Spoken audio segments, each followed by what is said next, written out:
그 노무현에게 리더십 배워볼까? 이 노무현의 리더십 이야기의 5장과 6장인데 5장은 뭐냐 하면 홍보의 중요성이죠. 5장은 홍보의 중요성을 강조하는 파트고 그다음에 6장은 적극 행정이에요.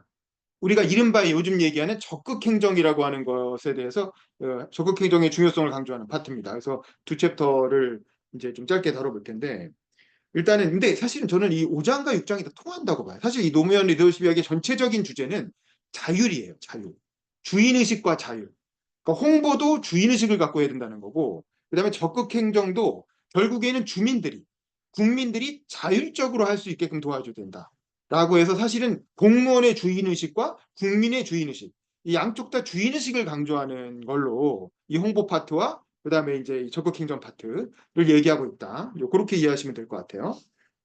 이 5장 앞부분에 설득과 홍보의 열성을 다한다. 이렇게 부제목을 달아놓고 1번 제목은 열의와 용기로 국민을 설득한다. 이렇게 돼 있잖아요. 그러니까 용기를 갖고 국민들과 부딪혀보라 이거지. 그러니까 네 틀린 거 아니니까 너의 양심에 어긋나지만 않으면 아무리 불리한 얘기라도 용기 있게 하라는 거야. 그 국민들 앞에서 그 국민을 속이지 말고 솔직하게 얘기하라 이거죠. 용기를 갖고. 그게 이제 아까 얘기한 한일 어업 협정 얘기죠. 노무현 대통령은 부산의 국회의원이었고 종로에서 당선되고 나서도 부산으로 옮겨갔기 때문에 저는 이 책을 보면서 아 이게 국회의원을 해보는 게 되게 중요하구나. 지역에서 국회의원을 하고 가급적 그 지역 현안과 관련된 부서의 장관을 하는 게 국회의원 시절에 어떤 담당했던 상임위원회 장관을 하는 게 굉장히 중요하겠다 이런 생각이 들었어요. 그러니까 장관으로서 공무원을 대표하는 입장과 국회의원으로서 국민을 대표하는 입장이 결국 이게 서로 연결이 되거든요. 그러면서 그게 그 바람직한 장관직 수행을 하는 데 있어서 굉장히 도움이 되는 거예요. 저는 이 책을 보면서 그런 생각을 되게 많이 했거든요. 노무현 대통령이 국회의원 시절의 경험이 있기 때문에 이 해수부 장관이라는 걸 굉장히 잘 해낼 수가 있었던 거예요. 짧은 시간 내에 빨리 현안을 파악해서. 왜냐하면 국회의원 시절에 본인이 민원을 막 제기하면서 다녔던 내용이니까. 왜냐면 부산이 바닷가잖아요. 그래서 관련된 이슈가 많았고. 그래서 이제 한일 어업협정 문제도 이게 노무현 대통령이 그 장관이 되기 전에 있었던 사건이지만 이 한일 어업협정 때 뭔가 일본한테 엄청나게 손해를 봤다. 엄청나게 피해를 봤다라는 그런 피해의식 이 국민들한테 많이 있었고 언론이 그런 식으로 보도했고 그래서 해수부가 굉장히 위축돼 있었다는 거야. 자기들이 뭔가 죽을 죄를 지은 것처럼 굉장히 이렇게 그렇게 다운돼 있는 분위기였는데 노무현 대통령은 이 대책위원회 국회의원으로서 참여했었고 또 부산 지역 국회의원이다 보니까 이 사안을 소상히 알고 있었던 거죠. 본인이 보기엔 아니 이건 그렇게 해수부가 잘못한 게 아니고 우리나라가 그렇게 손해 본 것도 아니었다는 거지. 근데 언론의 프레임이 그렇게 짜져서 사실은 공무원들이 엄청 손해를 봤다는 거죠. 그래서 이거는 홍보의 문제였다. 노무현 대통령은 이렇게 생각한 거예요. 그래서 166쪽 보면 앞에서도 말했지만 나는 공무원, 행정 리더에게는 국민들과 이해관계자를 설득하는 능력이 무엇보다 필요하다고 생각한다. 이윤을 활동의 동기로 하는 사기업의 직원들에게도 설득력은 중요하지만 국민들의 동의를 활동의 기본 동력으로 하는 행정기관의 공무원들에게 설득력은 무엇보다 중요한 것이다. 라는 거죠. 예, 요게 이제 옛날에 안철수가 떴을 때 그런 얘기 했잖아요. 기업인은 직원들한테 일 시킬 때 돈 주면 일하잖아요. 근데 국민은 정치인한테 이래라 저래라 할 수가 없잖아요.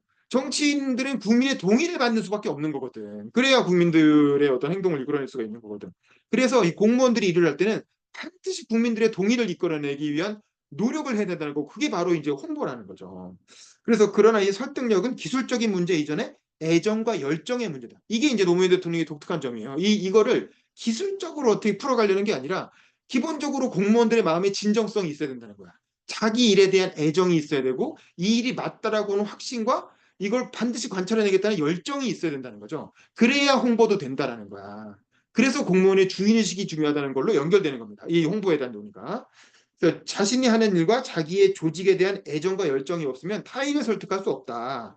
그렇기 때문에 조직과 자신이 하나가 되는 몰입이 필요한 것이다. 이 몰입을 토대로 우리 자신이 설득되어야 한다. 그러니까 자기 스스로가 설득되지 않으면 절대 국민을 설득할 수 없다는 거죠. 그래서 공무원들은 주인의식을 가지고 자기 일에 먼저 몰입해야 된다. 이 얘기를 하는 겁니다. 그래서 자신의 조직은 자신이 홍보한다. 그러니까 자기 조직은 자기가 홍보한다는 거야. 옆에 보면 붉은 글자로 첫째는 진실하고 성실한 모습을 보여야 한다. 이거 뒤에 자세히 나옵니다. 그래서 두 번째는 홍보를 위해 다양한 매체를 활용해라. 요즘 같으면 SNS 같은 것도 활용할 수 있겠죠. 유튜브나. 셋째는 개별 정책에 대한 홍보도 중요하지만 부서의 이미지를 높일 수 있는 한 차원 높은 이미지 전략을 세우라는 거다. 단순히 개별 사안을 홍보하려고 하지 말고 그 부서 자체, 그 부처 자체에 그 대국민 이미지를 제고해야 된다. 뭐 이런 큰 전략을 갖고 홍보를 해야 된다는 거죠. 그러면서 3번 소제목은 홍보를 잘해야 진실이 살아난다. 라고 하면서 이제 그 해수부를 디펜스하는 얘기를 하는 겁니다. 169쪽 보면 중간에.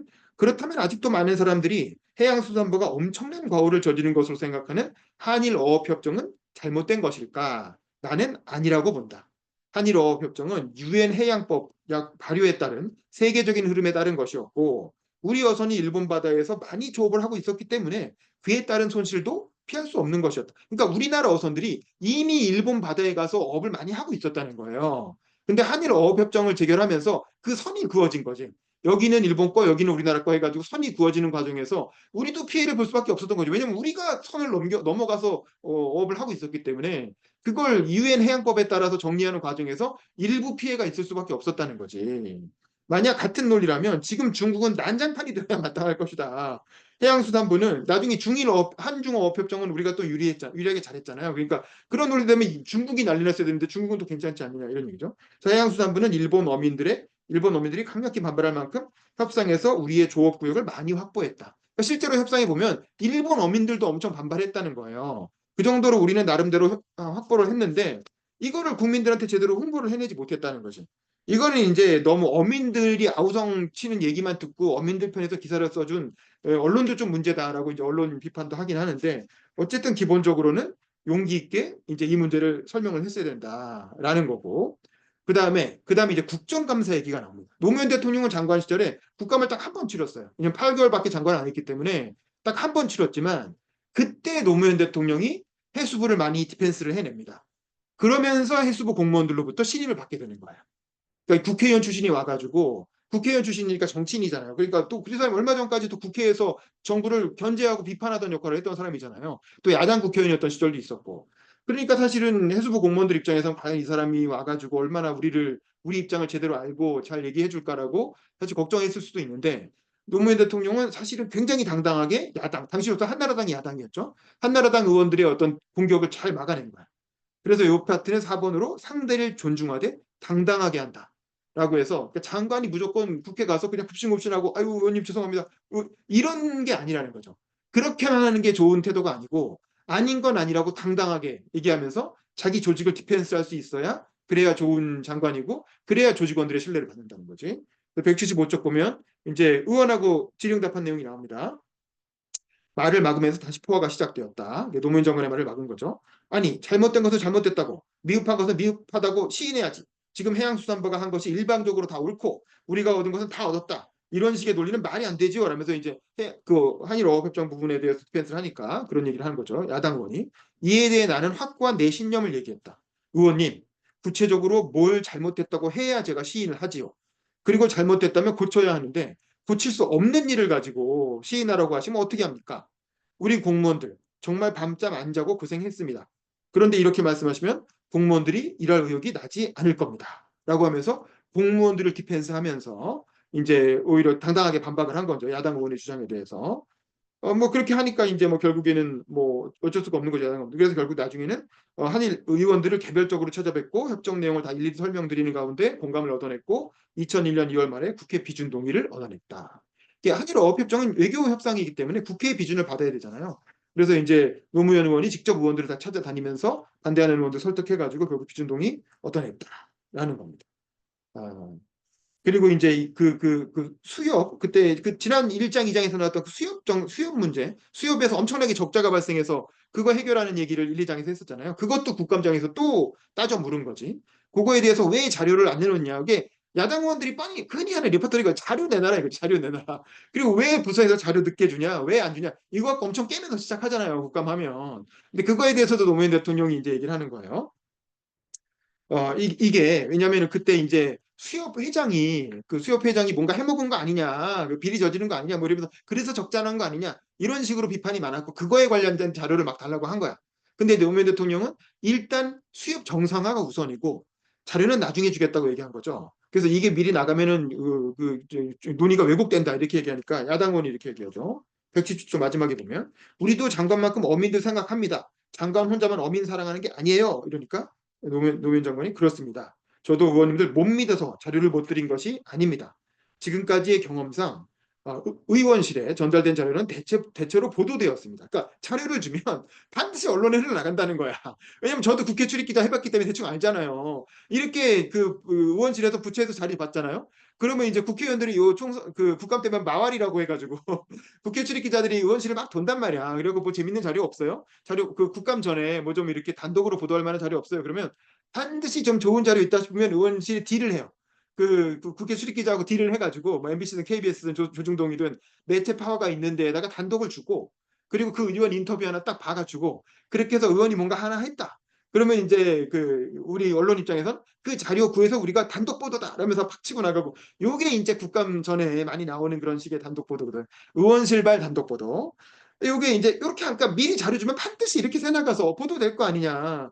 저도 경험했지만 의원 시절에 기자들이 제 방에 오는 것을 막을 수가 없습니다. 그래서 오늘 감사장에서 위원님들께 양해를 구하고 설명을 드리고 자료를 열람하시도록 한 후 수협이 조속히 정상화될 수 있도록 좀 도와주시면 좋겠다는 부탁을 드리고자 하였습니다. 이렇게 설명을 하고 이러한 과정을 거쳐서 국회의원들의 양해를 구하고 비공개 회의에서 수협에 대한 감사 자료를 열람하도록 했다. 다행히 여야 의원 모두가 이러한 조치에 납득해 주었고 더 이상 이 사안에 관해서 문제 삼지 않았다. 지금도 수협을 아끼는 마음으로 사태 수습에 도와주신 의원님들께 존경과 감사의 마음을 드리고 싶다. 그러니까 야당 의원이지만 이렇게 협조해 준 거에 대해서 감사한다는 거예요. 그러니까 이런 식으로 행정부와 입법부. 그러니까 노무현 대통령은 입법부도 경험했고 행정부도 경험했기 때문에 입법부의 입장도 이해하고 그래 국회의원들은 어쩔 수 없지. 하지만 정부 입장에서는 또 어쩔 수가 없어. 그러니까 서로 간에 이렇게 대화를 통해서 서로의 입장을 이해하고 결국 국익을 위해서 더 좋은 방향으로 협력해 나가자. 그렇게 했다는 거죠. 이 사안에 대해서. 그런 어떤 케이스를 설명을 한 겁니다. 그다음에 5번은 갈등 해결의 능력을 길러야 한다. 이게 이 갈등 조정자로서 정치인 노무현의 모습이 이제 본격적으로 드러나는데 사실 아까 김원식 교수님이 보여주신 그 노무현의 시작이라는 책은 노조를 대표해서 어렵고 힘든 탄압받는 노동자들을 대표해서 열심히 싸웠던 노무현의 모습이에요. 그러니까 투쟁가로서의 노무현의 모습이고 사실 노무현이 국회의원이 되고 나서 정치인으로서는 갈등 해결, 그 조정자로서의 노무현의 모습이 많이 나오게 돼요. 그리고 실제로 대통령이 되고서는 더 그런 모습이 적극적으로 나타나는데 사실은 이건 장관 시절에 국회의원과 대통령 사이에 장관을 하면서 더 적극적으로 갈등을 조정하고 해결해 나가는 노무현의 모습을 이제 보여주는데 노무현 대통령이 사실 이게 많이 변해요. 그래서 전기 노무현과 후기 노무현이 많이 다릅니다. 전기 노무현은 투쟁가로서의 노무현이었고 후기 노무현은 조정자로서의 노무현이에요.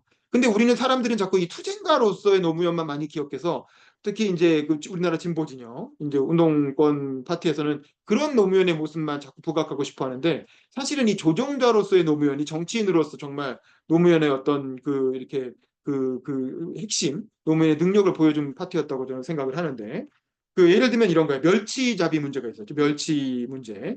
이 멸치잡이 어선들이 이게 어선끼리 싸우는 거야. 어선끼리 싸우면서 이제 이렇게 지역 간의 갈등도 있고 뭐 그랬던 문제인데 이게 재밌는 게 김영삼 대통령이 멸치 거부집 아들이잖아요. 그래서 사실 이 멸치 어선 문제는 김영삼 대통령이 아주 큰 전문가였다는 거야. 그래서 김영삼이 대통령 되고 나서 풀 줄 알았는데 안 풀었다는 거예요.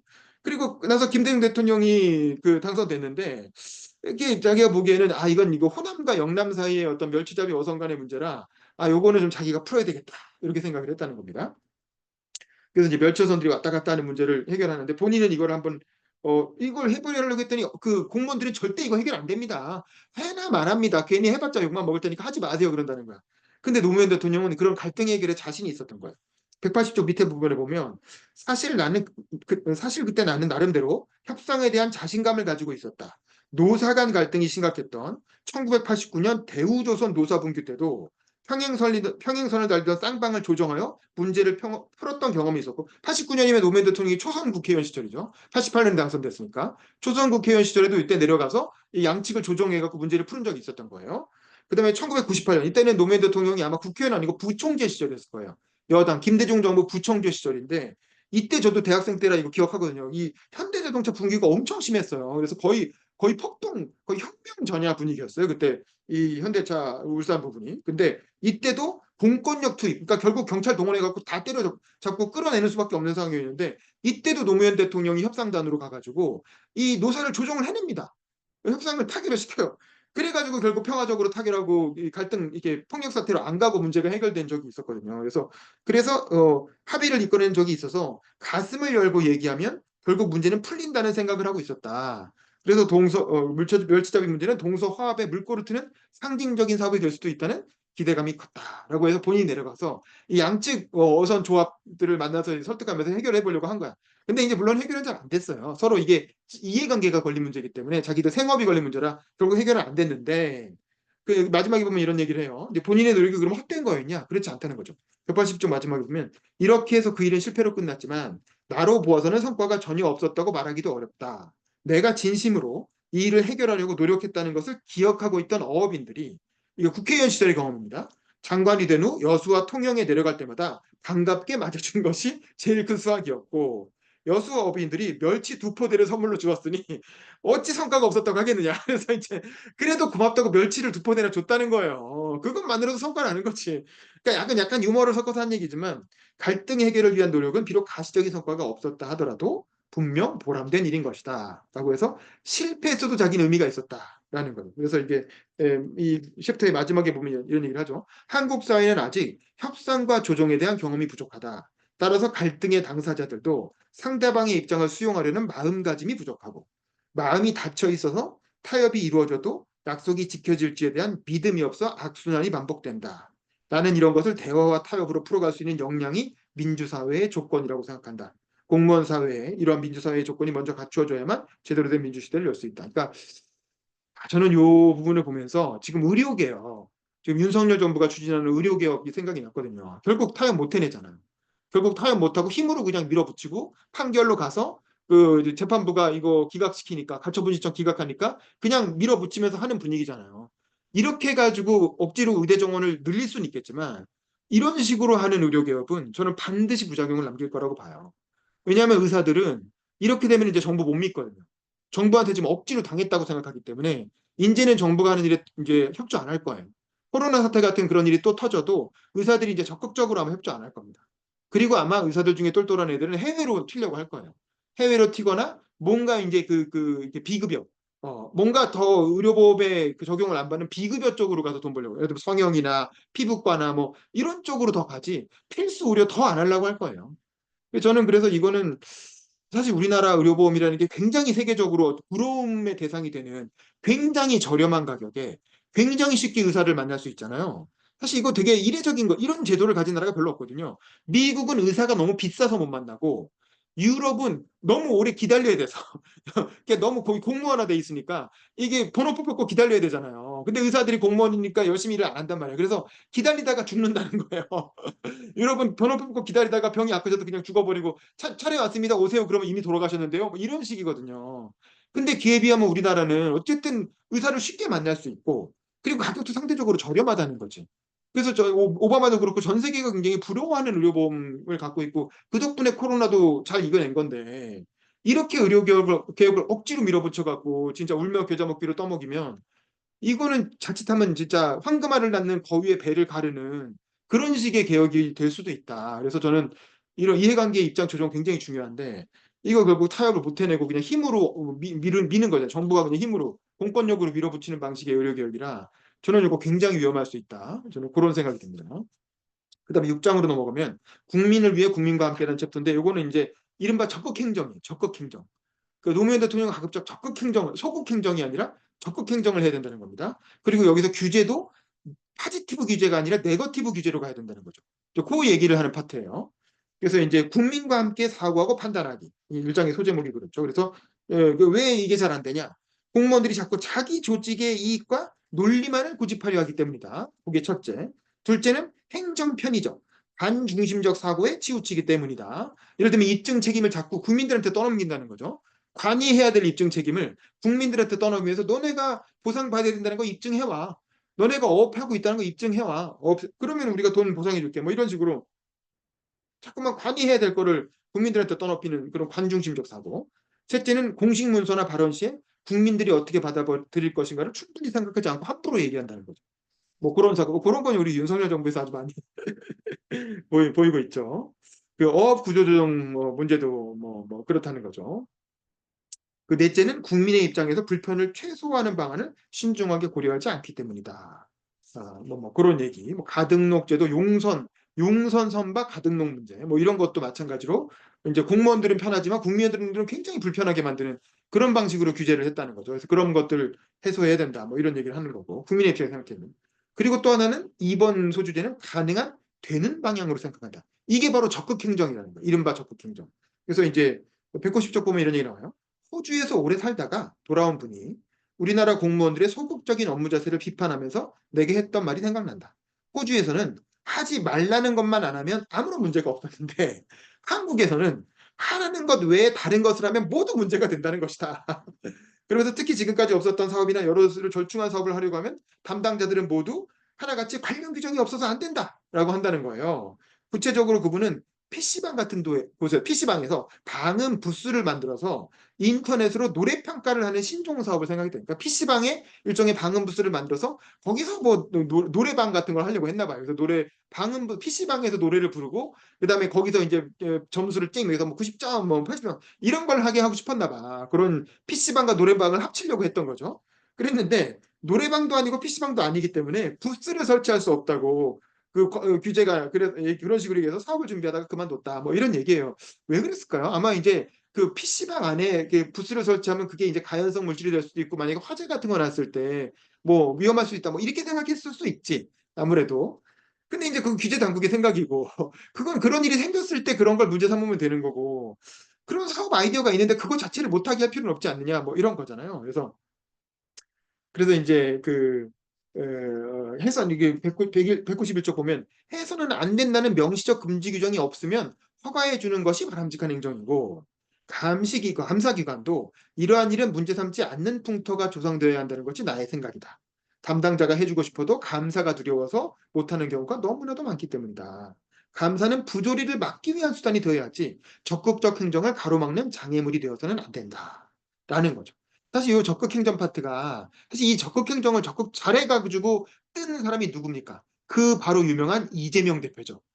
이재명 대표가 성남시장 시절에 그리고 경기도지사 시절에 이 적극 행정을 잘해갖고 예를 들면 청년 배당이라든가 무상산후조리원이라든가 또 뭐 무상교복이라든가 뭐 그런 거 이재명 대표가 했던 그런 정책들이 다 적극 행정이잖아요. 그래서 사실 따지고 보면 대장동도 지금 엄청난 문제가 되고 있지만 이게 사실 적극 행정인 거예요.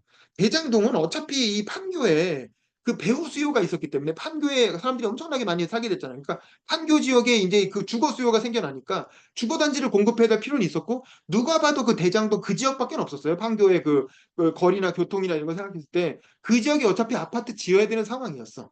근데 이제 그게 인허가 문제라든가 그 이권 문제 때문에 이 이재명 성남시장이 들어오기 훨씬 전부터 그것 때문에 수많은 시장들이 계속 철컹철컹 이렇게 비리혐의로 감옥 가고 그러다 보니까 다 안 해 이거 위험해 해가지고 다들 손 안 대고 그래서 이제 진척이 안 되고 있는 사업이었거든.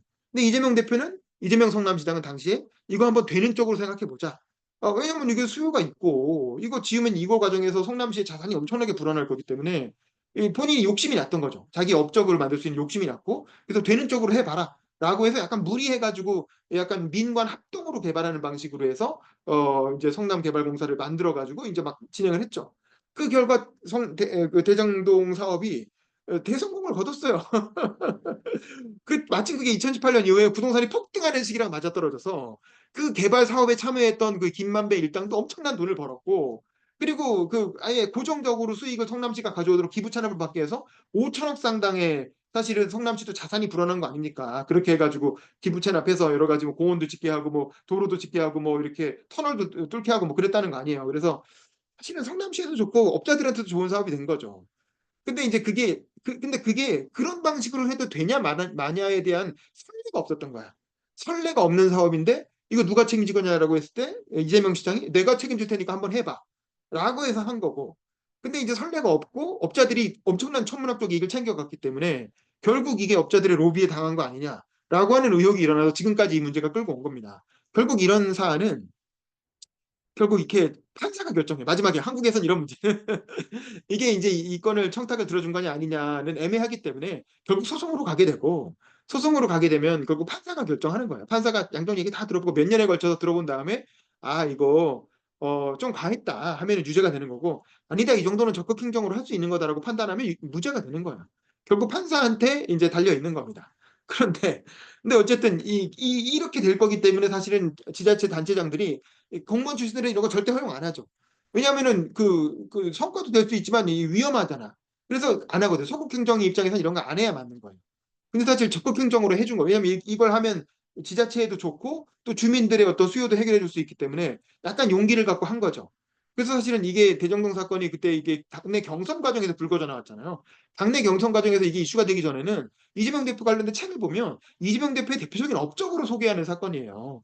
근데 이제 어쨌든 결과적으로는 지금 발목을 잡고 있지만 뭐 어떻게 될지는 뭐 봐야죠. 근데 이제 노무현 대통령은 장관 시절에는 그 요 사안을 얘기 든 게 아니라 그 한정어업 면허를 얘기를 하고 있죠. 191쪽 보면 대표적인 사례가 한정어업 면허와 관련된 문제였다. 앞장에서 잠시 언급한 적도 있지만 내 지역구가 이 문제와 관련되어 있기 때문에 비교적 정확한 소상히 말씀드리고 있다. 라면서 이게 뭐냐면 부산 신항만 건축했잖아요. 신항만을 건설할 때 거기가 이제 노무현 대통령 지역구인데 원래 항만을 짓기 전에 거기 어민들이 그 어업을 했을 거 아니에요. 물고기 잡았을 거 아니에요. 어업을 하거나 굴 양식하거나 이랬던 지역인데 항만을 지어야 되니까 어민들한테 어업 면허를 다 회수했다는 거예요.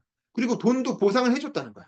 돈도 보상을 해주면서 어업 면허를 회수하고 거기에 이제 항만을 짓기로 했는데 문제는 IMF가 터지면서 정부가 돈이 없어가지고 그 항만 건설이 제대로 진척이 안 된 거야. 진척이 안 되는데 거기는 되게 황금 어장이었기 때문에 어민들 입장에선 보상금은 받았지만 어차피 공사도 안 하고 있는데 그 바다에서 왜 놀리냐 이거죠. 그래갖고 이 어민들이 도로 나가가지고 또 다시 어업을 한 거야. 거기서 황금어장이니까 이제 또 이렇게 그 금어기가 오니까 가서 열심히 또 그 물고기를 잡았어.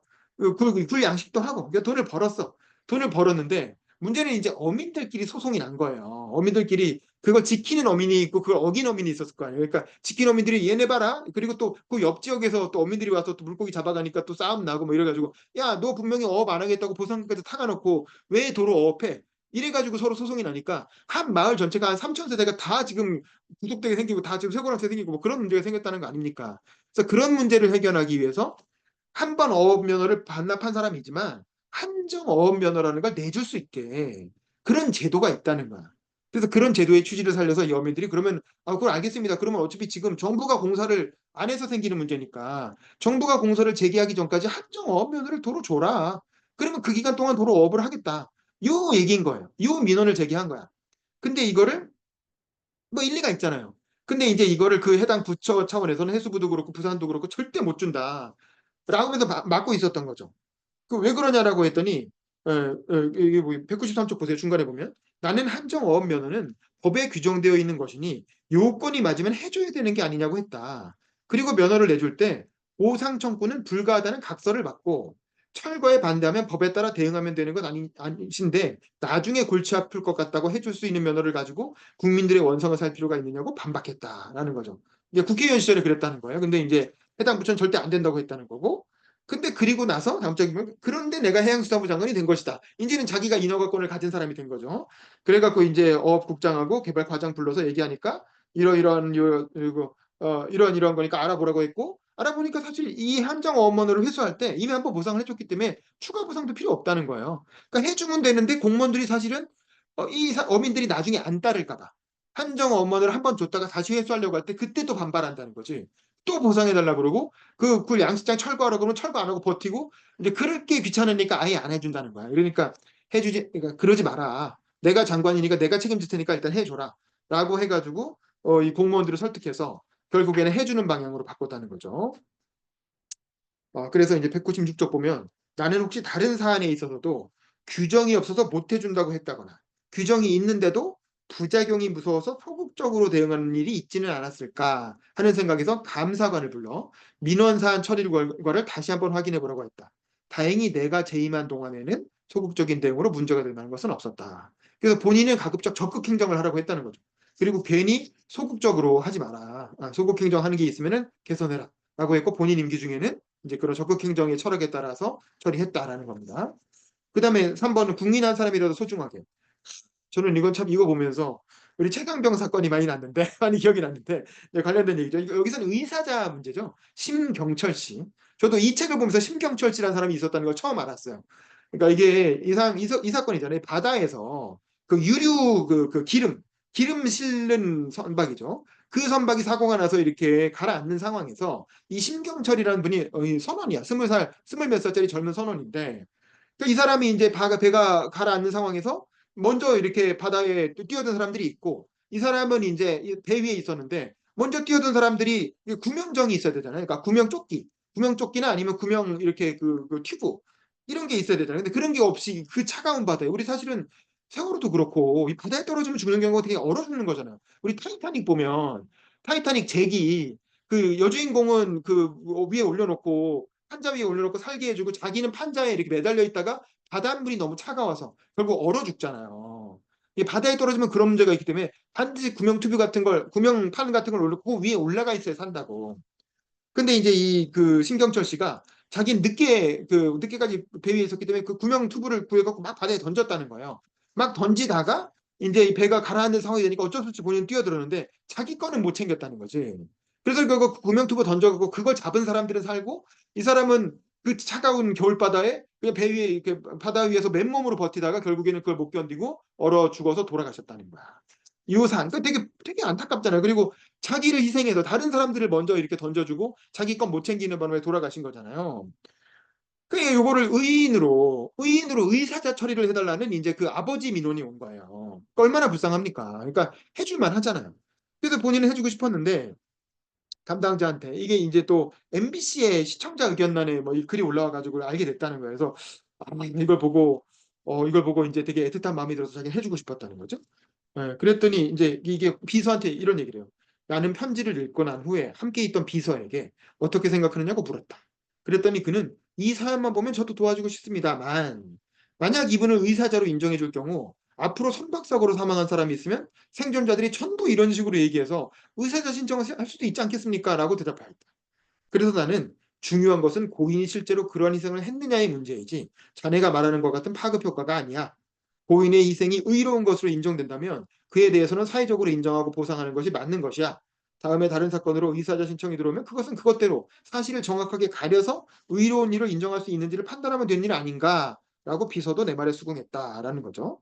그래갖고 이제 그 관련 구정을 찾아보니까 뭐가 문제가 되냐면 이 사람의 업무가 그러니까 의사자는 그 조난을 구하기 위한 그 업무 외의 사람이 그 업무를 하는 사람이 아니라 그 업무 외의 사람이 그런 일을 했을 때 돌아가시면 의사자로 인정한다는 거야.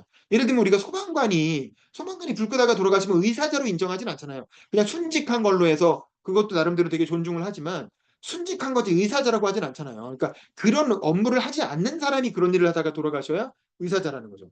근데 이 사람은 그 회사의 취업 규칙에 만약에 그런 해상 조난 사고가 일어나면 적극적으로 구조에 임해야 된다라는 그런 의무 조항이 있었다는 거야. 이 사람 업무에. 그러니까 이 사람은 자기 업무를 하다가 돌아가신 거기 때문에 의사자가 될 수 없다라는 법률 해석이라는 거야. 이제 그렇게 얘기하니까 노무현 대통령이 고민을 하는 거죠. 그래서 202쪽에 보면 이렇게 나옵니다. 하지만 나의 생각은 달랐다. 한 배를 탄 사람이면 위험이 닥쳤을 때 함께 협력해서 인명과 선박의 안정을 도모하는 것이 당연한 의무인 것은 맞다.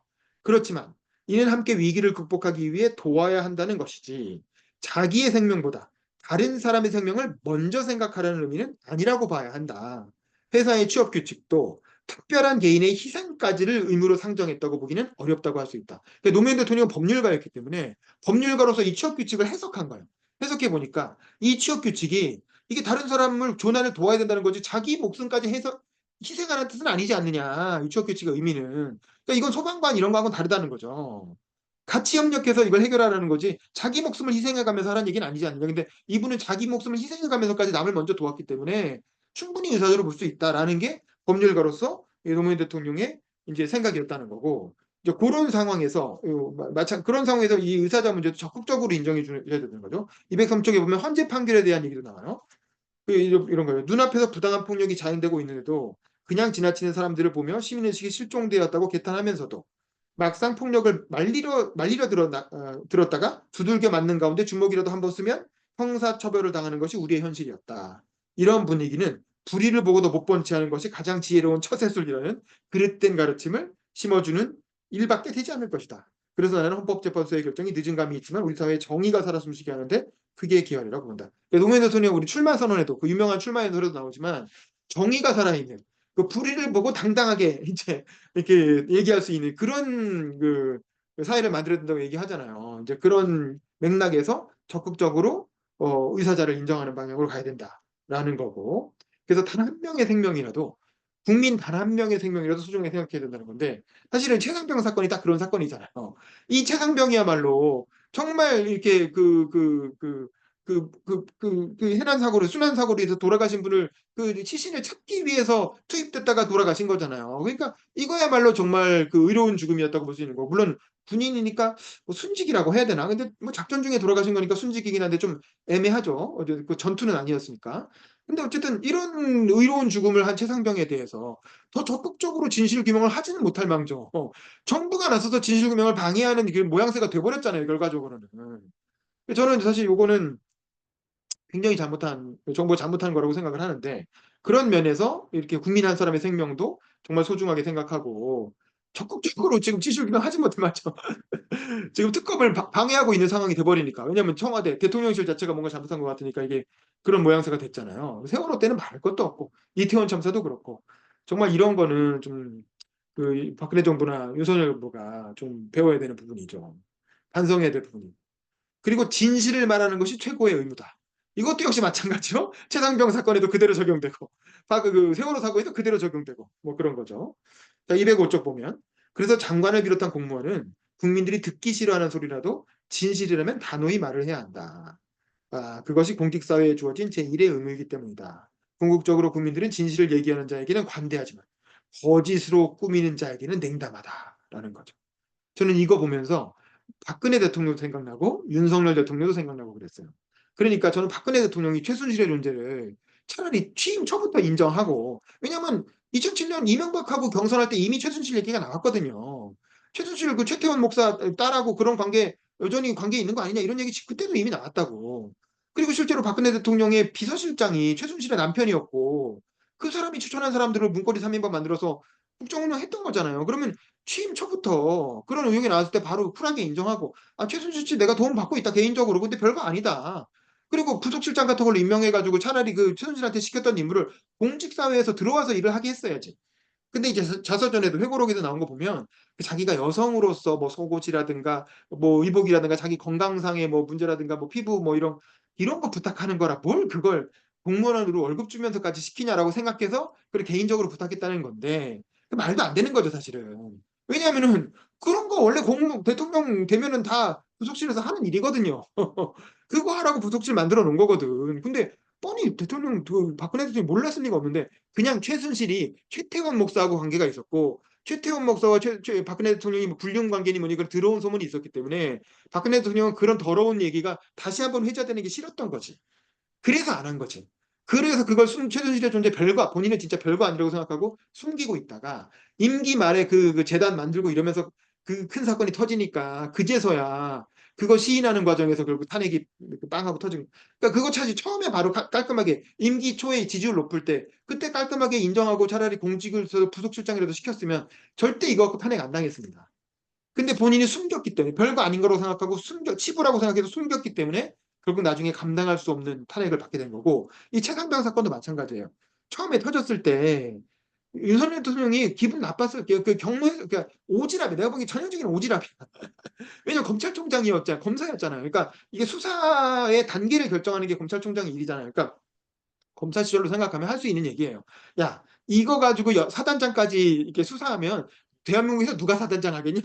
이게 검찰총장이라면 그런 말을 할 수 있어요. 수사를 어디까지 할 것인가. 기소를 결정하는 게 검찰의 역할이니까. 자기 직무니까. 이제 그런 거 판단해갖고 기소할지 말지 결정하는 거거든요. 그런데 대통령은 그러면 안 되잖아요. 그거는 검찰의 역할이지 대통령의 역할은 아니거든. 근데 이제 대통령이 돼가지고 그런 보고를 받았을 때 그냥 그렇습니까 하고 넘어갈 문제인데 경로를 하면서 야 이게 그러니까 이건 사실 대통령이 굳이 할 필요가 없는데 오지랖을 턴 거야. 검찰 시절의 어떤 관성으로 야 이거 갖고 사단장까지 주소하면 누가 사단장 하겠냐 이런 말을 대통령이 검사 시절의 관행으로 그냥 툭 하고 내뱉을 수 있어. 근데 그런 말을 해도 청와대 그 대통령실 비서관들이나 그런 사람들이 씹었어야지. 대통령이 그렇게 얘기를 해도 대통령님 그렇게 얘기하시는구나 하고 하지만 이거는 이제 대통령실이 관여할 문제는 아니니까 알겠습니다 하고 그냥 자기들 선에서 씹었으면 되는 거예요. 근데 이 청와대 대통령 비서관들이 무슨 생각인지 이거 대통령이 이렇게 얘기하시니까 이거 반드시 관철해야지. 그리고 국방부 장관한테 연락을 했고 국방부 장관도 사실 자기 손에서 씹었어야 될 문제야. 대통령이 기분 나쁘시구나. 하지만 이거는 법적으로 이미 그렇게 정리가 된 사안이라 우리는 더 이상 관여할 수가 없고 경찰로 이첩해서 경찰이 판단할 문제지라고 본인 선에서 그냥 한 소리 듣고 씹었어야 될 문제인데 이 국방부 장관이 이 소심한 사람이 또 이거 대통령이 화내셨다네. 그러면서 해병대 사령관한테 전화 야 이거 빨리빨리 이거 도로 가져와라. 경찰에 입첩하고 도로 가져와라라고 그리고 이거 조사 대상 줄여라라고 얘기를 했고 그럼 해병대 사령관이라도 이거를 자기 손에서 커트했어야 되는데 이 해병대 사령관도 더 쫄보라 그냥 이거 대통령님이 화내셨댄다 그리고 이 관료 사단장 회의 열어갖고 참모들한테 야 이거 어떡하냐 이거 VIP가 화냈다니까 빨리 도로 가져와라 그렇게 해가지고 이렇게 툭툭 내려오고 박종훈 단장에서 여기서 제대로 된 파단이 처음 나온 거죠.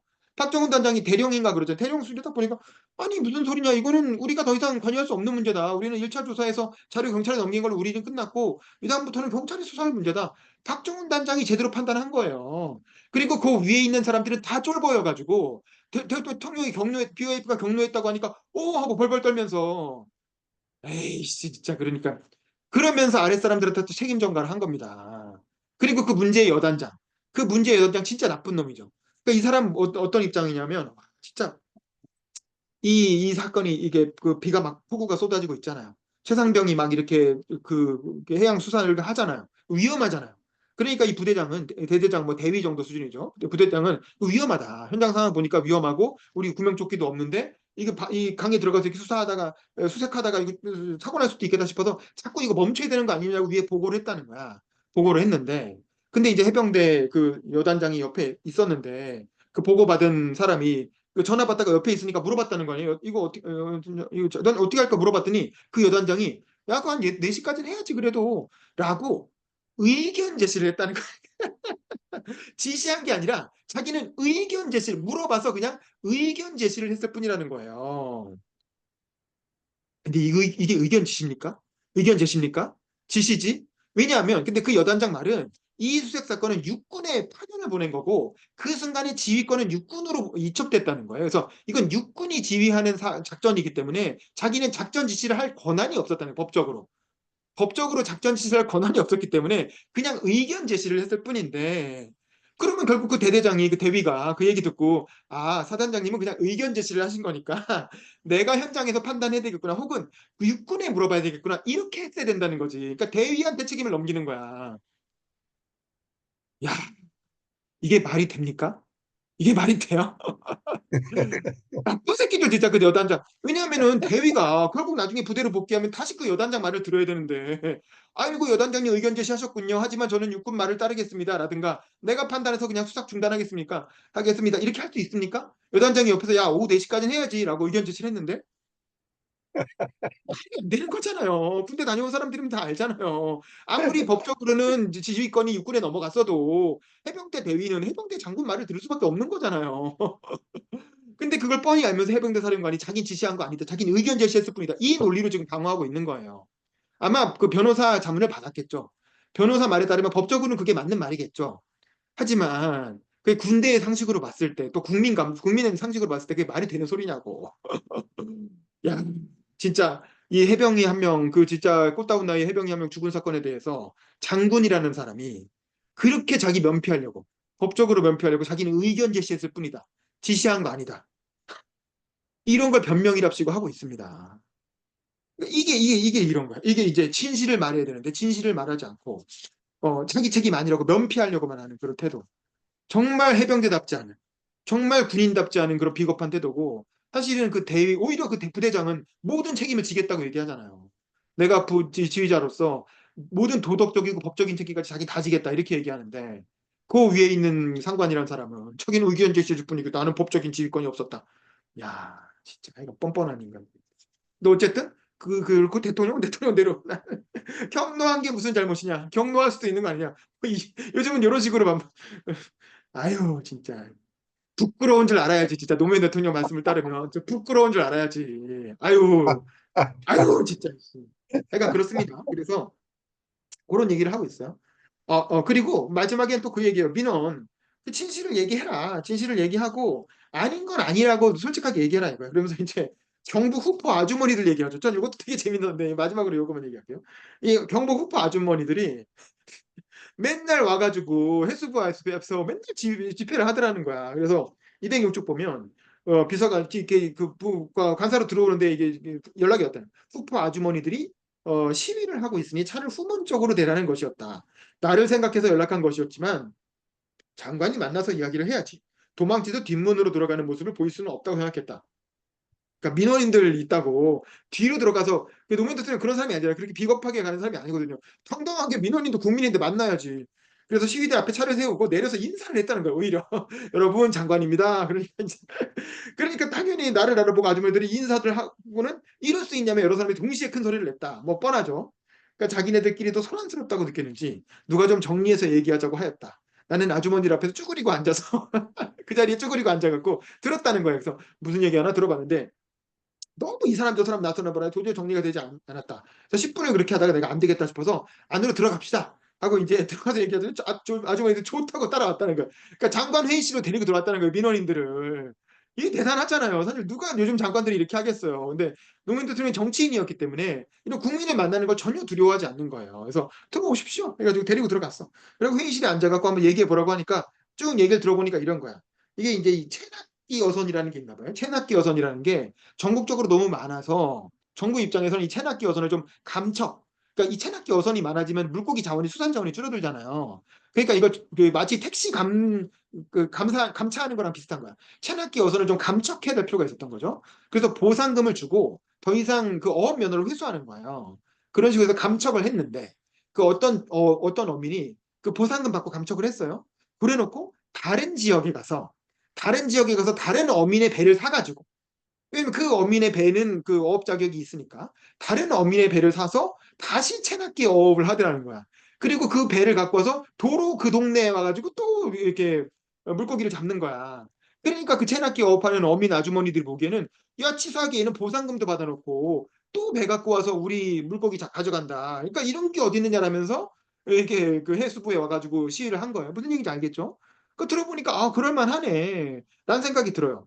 하지만 이게 사정은 충분히 이해되었다. 여기 밑에 보면 이렇게 얘기해요. 노무현 대통령은 하지만 오징어 체납기 어선은 전국을 대상으로 조업하기 때문에 지역을 구분지을 수가 없고 감척은 자원 관리를 위해 그 업종 전체의 어선 척수를 줄여나가는 과정이기 때문에 감척한 사람이 다른 사람의 어업권을 사서 다시 그 지역에서 어업을 한다고 해서 문제 삼을 일은 아니었다라는 거예요. 노무현 대통령이 들어보니까 그 어민들 입장에서는 억울할 수 있지만 이게 전국적으로 보면 문제되는 사안은 아니라는 거야. 예를 들면 어떤 택시기사가 자기 택시 면허를 반납하고 돈을 받았어요. 그리고 나서 다른 지역에 가서 다시 택시 면허를 샀어.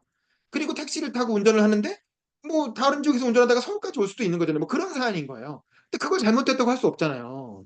그러니까 노무현 대통령이 딱 들어보니까 아 이거는 안 되는 사안이다라고 생각이 됐다는 거야. 그래서 아주머니들한테 이렇게 얘기했다는 거예요. 207쪽 보면. 그래서 나는 말했다. 제가 이렇게 얘기한다고 섭섭해하지는 마십시오. 저는 장관이기 전에 법률가이고 그래서 법대로 얘기할 수밖에 없습니다. 여러분이 주장하는 것은 법에 맞지 않습니다. 오징어 채납기 어업은 전국을 대상으로 하는 어업이라서 여러분 지역에 못 들어오게 할 수도 없고 그 사람이 다시 어선과 어업권을 사는 일을 막을 수도 없습니다. 여러분이 여기서 때를 써도 또다시 올라온다고 해도 저는 똑같이 말씀드릴 수밖에 없습니다. 그게 법입니다. 그래서 그 법을 잘못 배웠다고도 볼 수 없습니다. 여러분의 어려운 사정이야 저도 안타깝지만 그것은 어쩔 수 없습니다. 돌아가 주십시오. 그래서 민원인 얘기 다 들어주고 나서 딱 법적 판단해가지고 아닌 건 아니라고 딱 얘기했다는 거죠. 이게 사실은 책임 있는 그 장관의 모습인 거죠. 책임 있는 행정가의 모습인 거죠. 그러니까 무조건 다 된다고 해주면 괜히 그 기대하고 쓸데없이 에너지를 소모할 거 아니에요. 계속 와서 데모하고 이럴 테니까. 그러니까 안 되는 건 안 되는 거라고 논리적으로 딱 설명해주고 아닌 건 딱 끊어야 된다는 거죠. 얘기는 충분히 들어주되 자기 아닌 건 아니라고 정확히 이렇게 해서 초기에 정리할 필요가 있다. 그게 그 사람들을 오히려 위하는 거라는 거죠. 그러면서 마지막으로 5장 5챕터에서는 자율이 스스로 문제를 해결한다. 결국 그래서 국민들도 자율적으로 법을 지키게 만들어야 된다는 거예요. 여기 보면 208쪽에 마지막에 그래서 아들이 대학 입시 공부하면서 그 자유민주주의 사회에서 자유와 자율의 차이에 대해서 논하라고 이런 논술 문제가 나온 걸 보고 막 웃었다는 얘기 나오잖아요. 그 얘기하면 그 아들이 그 노건호 씨죠. 지금 보아마을 사시는 그 자유와 자율은 발음이 비슷하지만 그 의미에 있어서 연관성이 높다. 자유는 남에게 구속되지 않고 자기 의지대로 행동하는 것 또는 법의 범위 내에서 자기 마음대로 하는 행위를 말한다. 한편 자율은 남의 지배나 명령에 구속받지 않고 자기가 세운 규율에 따르며 바르게 절제하는 일을 일컫는다. 결국 자기 의지대로 한다는 면에서는 공통점이 있지만 자율에는 스스로 정한 원칙에 따른다는 자기 절제의 의미를 내포하고 있다는 면에서 한 차원 높은 것이라고 볼 수 있다. 그래서 독일의 철학자 칸트는 진정한 의미의 자유는 자율이라고 말했다. 그래서 결국 자유보다도 더 높은 개념이 자율이라는 거예요. 그러니까 셀프룰. 그래서 자기는 자율관리업, 우리가 아까 3, 4장에서 얘기했던 자율관리업을 그렇게 임기 내내, 장관 임기 내내 계속 자율관리업을 강조했다는 거죠. 그러면서 결국 공무원뿐만 아니라 국민들도 주인의식을 가져야 된다는 거야. 210쪽 보면 뒤에 단락에 주인의식이 없으면 어떠한 규율도 내면화되지 않고 겉돌대가 후지부지되고 만다. 하지만 내가 주인이라는 생각을 가지게 되면 달라진다. 봄이 되면 씨를 뿌리고 곡식이 말라가면 물을 대는 게 주인이다. 곡식이 익을 때까지 기다릴 줄 아는 것이 주인이다. 바다에서도 마찬가지다. 어업인들이 주인의식을 갖게 되면 조그마한 물고기까지 싹쓸이 하는 일이 없다. 장래에 큰 물고기를 잡는 것이 더 이익이 되기 때문이다. 제 가축 키우듯 곡식 기르듯 소중하게 물고기들을 관리하게 된다. 그래서 자율관리업이 중요하다는 거죠. 그래서 어민들에게 주인의식을 불어넣어주는 게 중요하다는 건데 그래서 마지막에 보면 212쪽 맨 마지막 단락 우리가 바라는 건강하고 경쟁력 있는 사회 역시 정부의 개혁 의지만으로 되는 것이 아니다. 국가가 세워놓는 법규보다 더 엄격한 원칙을 국민 스스로가 세우고 절제하고 격려하는 가운데 이를 지켜나가야 한다. 정부는 이러한 국민들의 모습을 존중하며 필요한 지원을 할 때 우리가 꿈꾸는 사회는 조용히 우리 앞에 다가와 있을 것이다. 이 얘기는 굉장히 많은 걸 시사하는데 예를 들면 아까 얘기했던 의료개혁 같은 것도 의사들이 동의하는 바탕 위에서 자율적으로 제도를 만들어야 의사들이 지키지. 근데 의사들은 절대 동의 안 하는데 힘으로 밀어붙이면 의사들은 이제 안 지킵니다. 어떻게든 요거 법망을 빠져나갈 뿐이만 하게 될 거예요. 그리고 어민들도 마찬가지고 저는 그래서 모든 개혁이 다 마찬가지. 모든 개혁이 국민들의 동의를 이끌어내면서 뭐 요즘 하는 연금 개혁 논의도 마찬가지고 모든 개혁들이 다 뭐 교육 개혁, 노동 개혁 다 마찬가지죠. 결국 이해 당사자들의 동의를 최대한 이끌어내면서 타협을 해내야 되는데 그게 굉장히 어렵거든요. 굉장히 어렵지만 시도해봐야 된다는 거예요. 시도하고 실패하더라도 하려고 하면 그 진정성은 남는다는 거죠. 근데 이제 시도 자체를 안 해보는 건 정치인으로서 죄악이라는 거예요. 근데 이제 노무현 대통령에서 임기 중에 나중에 보면 대통령도 그래서 이런 문제의식을 갖고 여러 가지를 시도하잖아요. 그래서 된 것도 있고 안 된 것도 있지만 그런 게 노무현이라는 그 신화를 만들어내는 거거든요. 그래서 아직도 많은 사람들이 노무현 대통령을 좋은 사람으로 기억하고 우리가 배우려고 하는 것도 그런 진정성을 끝까지 보여줬기 때문인데 요즘 정치인들은 그냥 그렇게 어려운 일은 아예 시도 자체를 안 하는 거예요. 그런 어려운 구조개혁은 다 피해가고 안 하려고 하잖아요. 지금 보면은 윤석열 정부도 연금 개혁 안 하고 피해가려고 하잖아요. 이재명 대표가 하자고 하니까 이재명한테 좋은 일이 될 것 같으니까 안 하려고 그러지. 모를 줄 알고. 근데 이제 그러니까 그런 식으로 하면 안 된다는 거지. 그 진정성을 가지고 해야 된다는 거고. 저는 사실은 얼마 전에 지난주에 제가 공화주의자 노무현이라는 책 저자 강연 갔었잖아요. 저는 그 책 저자 그 장은주 교수님 강연 들으면서 되게 실망했던 게 사실 거기서 공화주의에서 되게 중요한 게 자율이거든요. 셀프룰. 그걸 이제 자유라고 하는 개념을 설명하면서 공화주의를 설명하면서 굉장히 공화주의 핵심적인 개념이 자율이에요.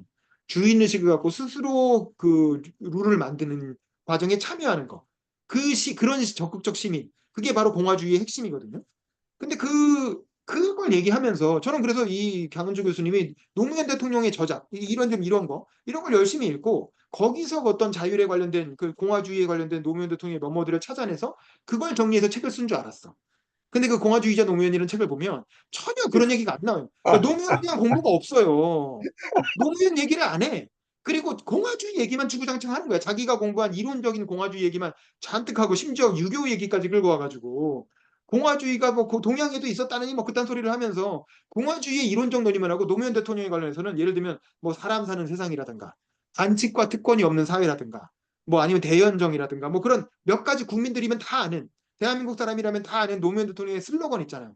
그 깨어있는 시민들의 뭐 조직된 힘이라든가 그런 몇 가지 슬로건만 가지고 그리고 마지막에 진보의 미래 책 읽은 내용 조금 그런 내용만 가지고 그냥 공화주의 관련된 썰을 쫙 풀었지 실제로 노무현 대통령에 대한 연구가 너무 없는 거야.